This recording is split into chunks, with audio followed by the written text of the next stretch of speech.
order. And why don't we move to item 2 and have a report from staff on Prop K.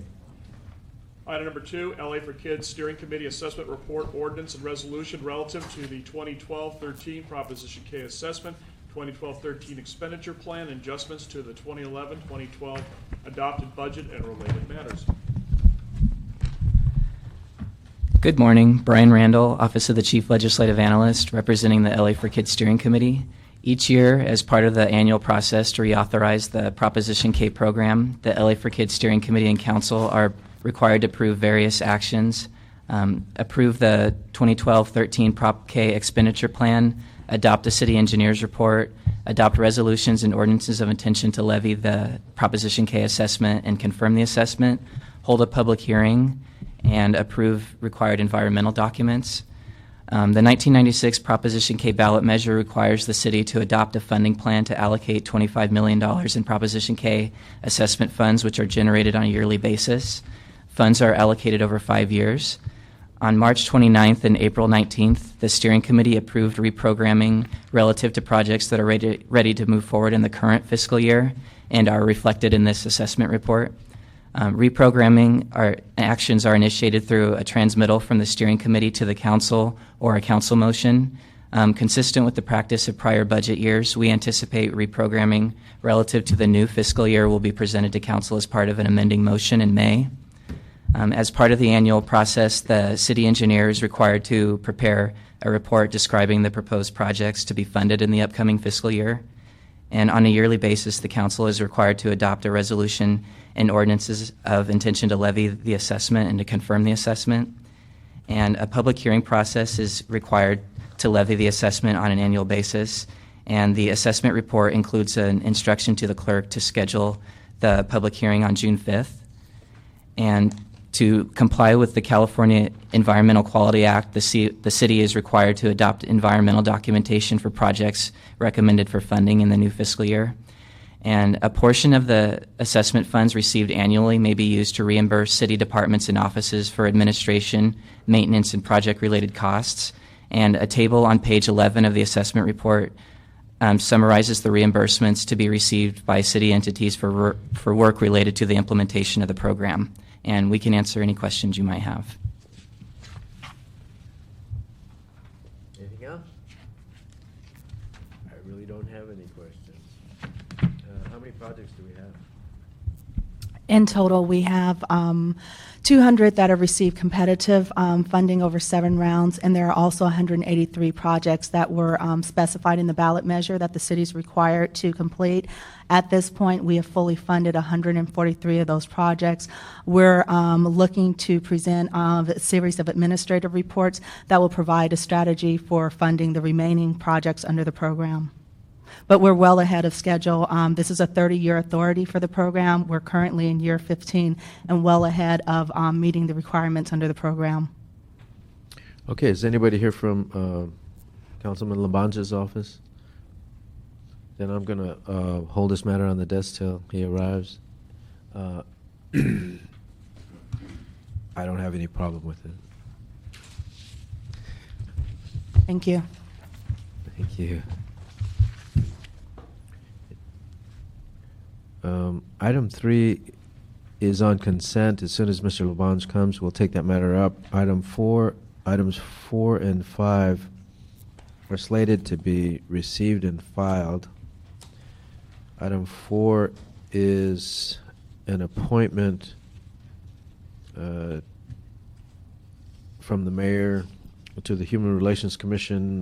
The appointee withdrew, so that item is up to be received and filed.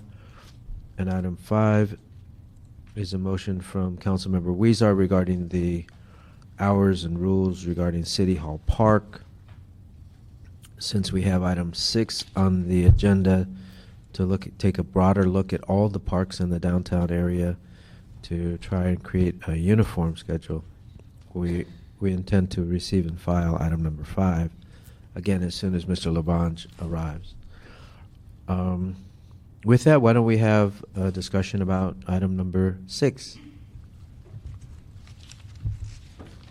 Item number 6, motion Alarcon Labange relative to requesting the city attorney to prepare and present an ordinance amending the Los Angeles Municipal Code in consultation with the Los Angeles County Council to establish uniform and coordinated rules regarding greenway areas in the Civic Center, including City Hall Park. Good morning. Michael Shaw with Recreation and Parks. Here this morning to support the motion that's before you to look at general park hours, general operating rules around the City Hall Park as it pertains to coordination with the Civic Center, the rest of the Civic Center, as well as the new planned park that's opening this fall across the street from City Hall that the county will be operating. We're just completing an extensive renovation of City Hall Park. And before we open it, there is a sense of urgency to try to make sure that we do have a set of uniform rules associated with City Hall Park and the rest of the surrounding green spaces. It also is worth mentioning that our Board of Commissioners has directed staff to look at, as you had mentioned in your opening, a broader look at the park system with general rules of operation and hours across the city. So we would be looking at City Hall as part of that. But because of the imminent opening of City Hall Park in the very near future, we're trying to make sure that we get that one addressed first. Okay, we're on item number 6. Mr. Labange has joined us. Item number 5 was a motion by Mr. Huizar to change the rules regarding City Hall Park.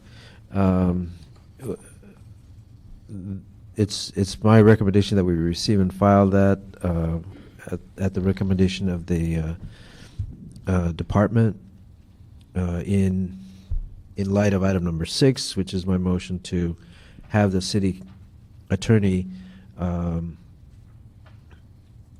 look at all the greenway areas in the Civic Center, including City Hall Park, but also other county facilities, to see if we can't coordinate the schedules for all the parks in the downtown, the immediate Civic Center area. I think that's a good idea. I'd support that. Okay, so then I'd like to receive and file item number 5, and on Item number 5 will be somehow wrapped into 6. Not really. Not Will really. will I mean, it'll be considered as in a general way, I suppose.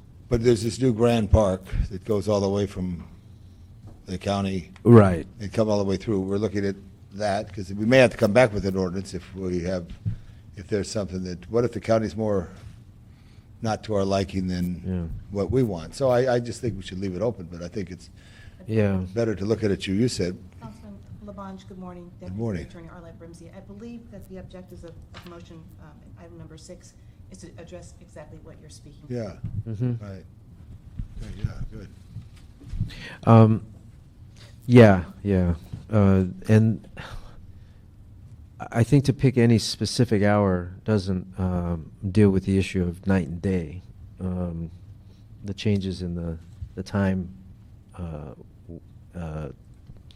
in the summer months versus the winter months.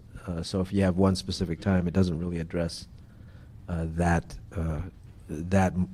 concern, which is really I think the issue of night and day is more important than the time. I don't understand that. All I know is there's a county. Typically, when we close parks, we close them at dusk. Not all. Well, no, but when we do, we normally don't assign a specific time to it. Yeah, sunrise to sunset. Right. Yeah, So right. This allows us a greater flexibility to look at that. Right. Yeah, but and more importantly, to look at the county parks that are being developed and see if we can't The coordinate. joint authority. Well, the objective is to have uniform rules for all Yeah, parks. so, Right. a citizen, a person, anybody walking wouldn't know the difference between a county park and a city park, Right. basically down here, so you want to make it together. What is the rules at City Hall East right now? Do we know? The City Hall lease is If I'm sitting underneath the triforium, there are different rules as because that's operated by the Department of General Services. That's Right. different than our department. That's one of the objectives as well, is just to bring all that into account so that we have one set of rules, not only with the Civic Center, but as well as with the county park system, or the county, not the county park system, the And I county think park. if someone's very historic, and let's say they only had so many hours in Los Angeles, and like at 11 o'clock at night, they wanted to look at the birthplace of Los Angeles, is that illegal to walk down? Because I know I've been in cities late at night just to see their monuments. It's You not know, illegal to just be on see the it. sidewalk. Yeah, okay. Thank you. Okay, so, So is the direction to receive and file item number 5? yes, and also to approve item number 6. With And- respect to item number 6, I believe that there was also advice from our office that when this matter is heard in council on Friday, that an urgency clause be added so that when the ordinance is published, it will go into effect. And in order to include an urgency clause, you'll need to make a finding and tie it into the imminent opening of the proposed park. Do you have a problem with that, Mr. Blanche? No, I just want to make sure we're consistent with the Yeah. county and the city, and I don't know if the state in our civic center. Yeah. Do you know what the? Well, this consideration is more about making a finding on the urgency. Yeah, I got the urgency. Well, And under the charter, an urgency clause requires an imminent preservation of the public health and safety. So we want to tie this into the opening of the park to make sure that once the ordinance goes into, is drafted and approved, and the park is ready to open, along with the county park, the ordinance and the rules will immediately go into effect. well, that's exactly the urgency I was thinking about. Thank you. Good, okay. So we're in concurrence with the city attorney's recommendation and find that there is a need for urgent action. So with that, we adopt the item number 6 and request the city attorney to draft the ordinance in time for when the item goes to council. Okay, with that, we'll move to item number 1. We have a commission appointment. Before we, Mr. Mancino, if you could step forward before we go to item number 1, I want to, if I could get Mr. Labange's concurrence on item number 3 for consent. Sure. Item number 4 is an appointee who withdrew their Sure. desire, I guess. So item number 4 will be received and filed. Got it. Okay, item number 1. Item number 1, communication from the mayor relative to the appointment of Mr. Douglas Mancino to the El Pueblo de Los Angeles Historical Monument Authority for the term ending June 30th, 2014. Good morning. My name is Jenny with the Office of Mayor Antonio Villaraigosa, and we're here to... Jenny what? Jenny Carrion de Lacy. Okay. Sorry, Councilmember. To enthusiastically support Mr. Mancino, who's a partner at Hunting and Williams, which is in the LA office. He represents all types of healthcare organizations for over 35 years. Beyond his professional accomplishments, most impressive to our office was the depth of Mr. Mancino's civic charitable activities, which will serve of great benefit to El Pueblo Commission and to our city. Thank you. Mr. Mancino, how are you doing? We've had the opportunity to meet. I want to thank you for taking the time to meet with me. Perhaps you would like to direct your comments to Mr. Labange. No, I just want to hear from you. Just say 30 seconds, 60 seconds. First of all, how many people found at Los Angeles? Pardon me? How many people found at Los Angeles? I think there were 36 or something No, like you're that. off. 44. 44. It's all right. I got to still vote for you. Okay. No, but I think our But there history were is great. 22 for I kids. don't know. I'm reconsidering my. I just think that it's so important to have, as Jenny mentioned, someone who has a background like yours and could work through. We don't realize the history that we have here. We don't realize that this civic center is the largest civic center outside of Washington, D.C. We don't realize that this historic Pueblo, and the Pico House is going out to be RFP, which is so important. The only thing I want Jenny to do is go back to the mayor and tell the mayor, let's put a bike rental facility there now. We've tried to ask the Pueblo to build it, or to put it there somewhere, but people will come to the Civic Center by rail over the weekends, tourists. Are you asking the appointee if he supports? I'm going to ask Jenny first to, no, he'll Put it get in the there. context of the appointment. Yeah. Yeah. And that all being said, but all these things, it's a flower that needs love and water, and it will blossom for us. So I look forward to working with you. But that's one of the reasons why I was delighted to receive this appointment, because it is a treasure of Los Angeles. It's a business too, but it's an important aspect of our history that needs to be nurtured and promoted, frankly. Essentially, you're a gardener of love. Absolutely. Thank you. He comes eminently qualified. I do want to mention that being of Italian heritage, he will have a particular focus on the Italian, what did we call it? Italian Museum? Italian Hall, yeah. And so we appreciate the diversity of the development of Los Angeles. I mean, incredible diversity today, but even many, many years ago, there was a very strong Italian presence.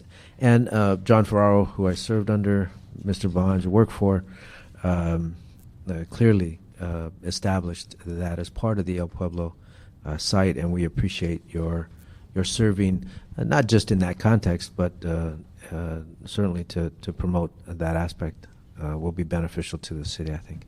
Thank you. So thank you very much. Mr. Labange and I concur, and we'll send this on to council. Unanimous. Thank you. Thank you. Where does that leave us? Item number 2. Item number 2. Oh, this little Prop K thing. They gave a report, and they said everything was wonderful. Are you okay with item number 2? Well, I don't see in the list of what's recommended. Here. It's right here. Look. There's a lot of stuff in your district. On page 2 of the report. Is this the report here? No, no, this is the report. Here. Maybe if we could have a brief reiteration of the report that you gave. Thank you. You would like a presentation on the report? Or just to address Just the... a very quick synopsis.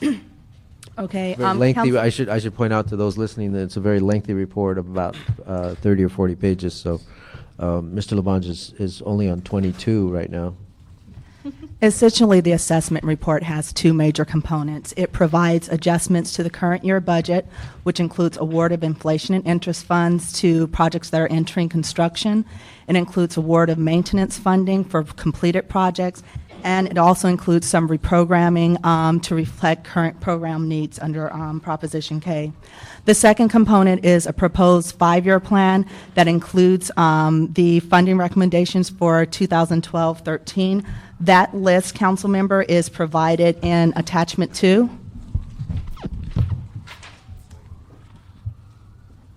Okay. Attachment 2 following attachment 1 will have the list of projects that are recommended for funding next year. So that's attachment 1, the 5-year plan that includes all the projects that have been authorized under the program. But if you skip past that 26-page document to attachment 2. Thank you so much. Oh, I got it. Thank you. Thank you. Thank you. Were there specific questions about the projects in your district, council member?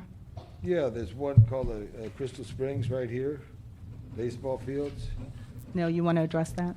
Yeah, that happens to be number 1 on the list. But in any case, we're working with your staff, the community, and Recreation and Parks to move that project forward as quickly as possible. We're currently in the LV-NOC process, and we're getting ready to schedule the 3rd LV-NOC for that project.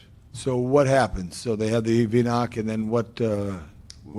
Then we take the community's input into advisement. We work with your office and Recreation and Parks and move forward to designing the project either at the current site or, as you know, one of the alternatives we're looking at. So that should Well, what's an start alternative?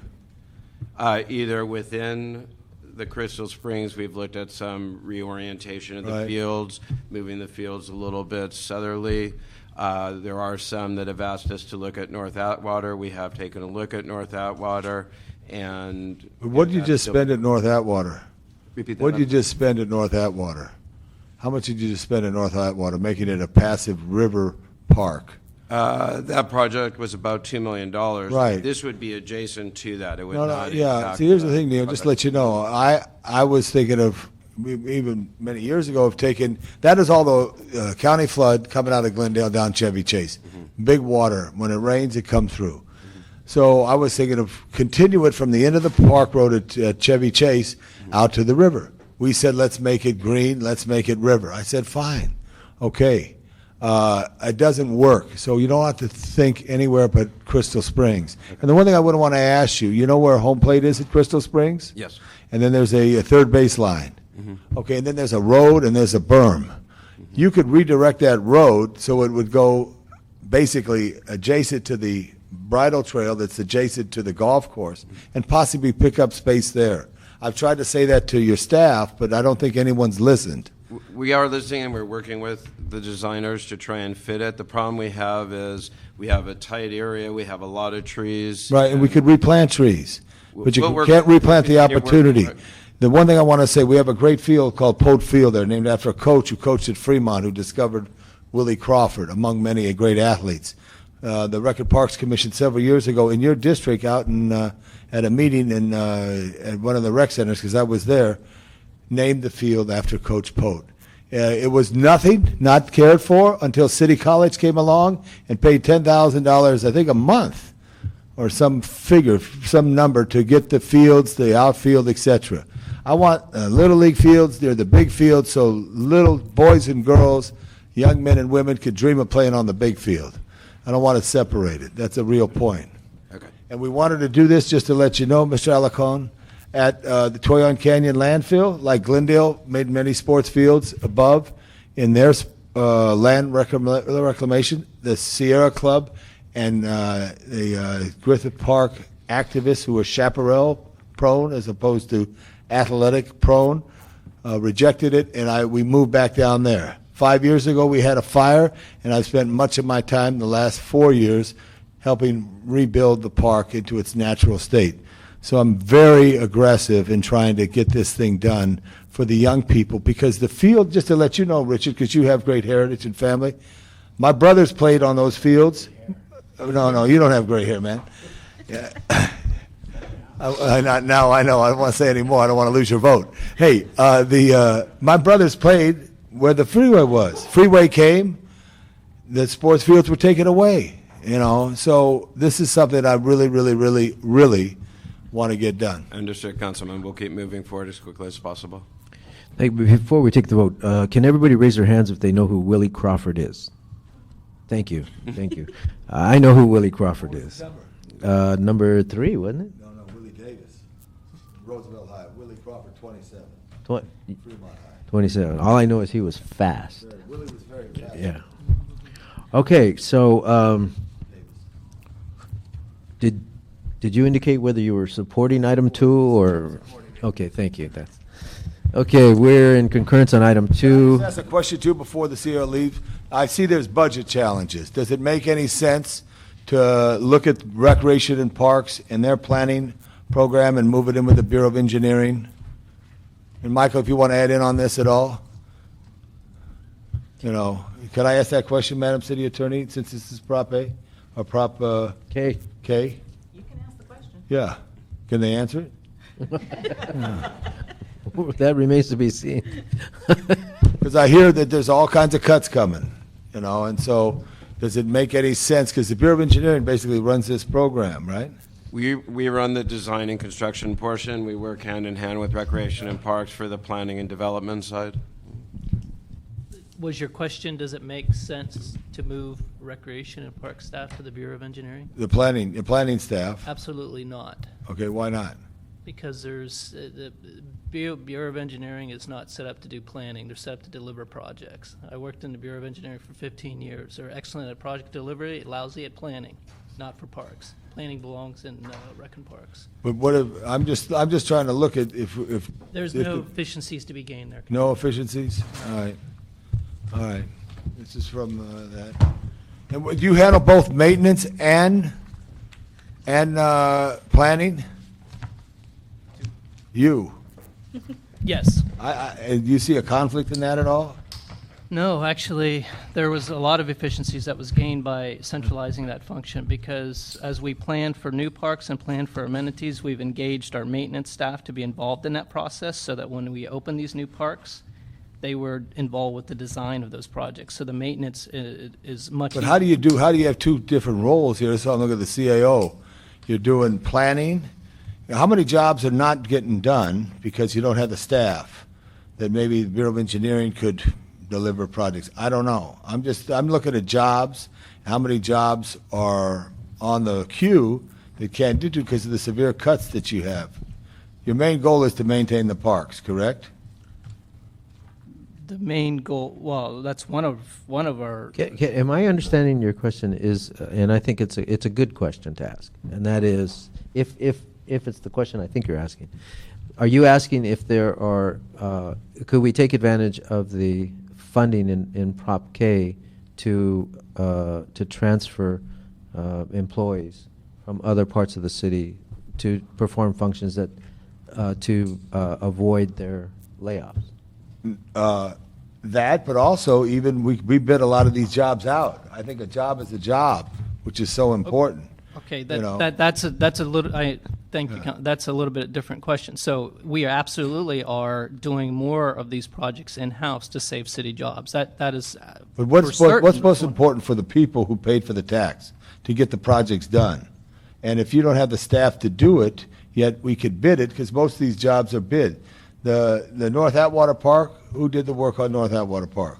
A contractor did A that. contractor. Yeah. I'm just saying that their jobs. We do both. We do Yeah. both, and Right. where there's efficiencies to be gained with city staff doing them. In fact, we at our commission tomorrow, there's 2 projects where Rec and Parks is going to do them in house to expedite the projects to get the delivery to the people faster, and it'll be cheaper because city staff's doing it. Wherever Neil and I and others, championed doing, and General Services doing work in house. Where every opportunity that we have to offset the general fund with special projects, with special funds, we're going to do that. That's fiscally responsible. I mean, we have to do that. But how many things are not getting done, Michael, because of the fiscal climate? Well, that's a tough thing to answer. I mean, is there deferred maintenance as a result? Probably. But we have to sustain ourselves. Our primary goal right now is to be able to sustain the park system. And by offsetting some of these general fund salaries, it does allow us to invest that money in other places in the city, in the park system. So I believe that we're accomplishing both. I believe that because we're doing some of this work in-house, I believe that, and I firmly believe that the park system is better off for it. How much do you hire from the hall? Very little. Because that was a program that in the last go-round, I don't know if you remember Shell Jensen, who was assistant general manager during Mr. Hadaway's time. Mm-hmm. They hire from the hall all the time to try to offset the peaks and valleys. This is post Prop 13 and the challenge that we had there. And one of the things, I've actually just made a request to our Human Resources Department to begin the process of asking for a blanket unfreeze to hire hiring hall, just for that very reason. But we have to go through the management hiring process to do that. Got it. Okay, thank you very much. Do you have anything to say, Neil? No, just I echo what Mike said. We do work hand in hand. We look at each project to determine the best way to deliver the project as quickly and efficiently and cost effectively as possible. Right. And we do work very well together over the years. And Yeah. Mike and I have worked I just together want to for see how many jobs. It's not just it's any DOT job, it's any job, even ERA money. There was a big thing stuck in ERA, on some traffic left turn arrows, and I'm thinking, God, we're having people. If we say it's unsafe and we're not getting it fixed, then how much gap do we have that we're liable? Thank you all for your answers to that question. I think we're done.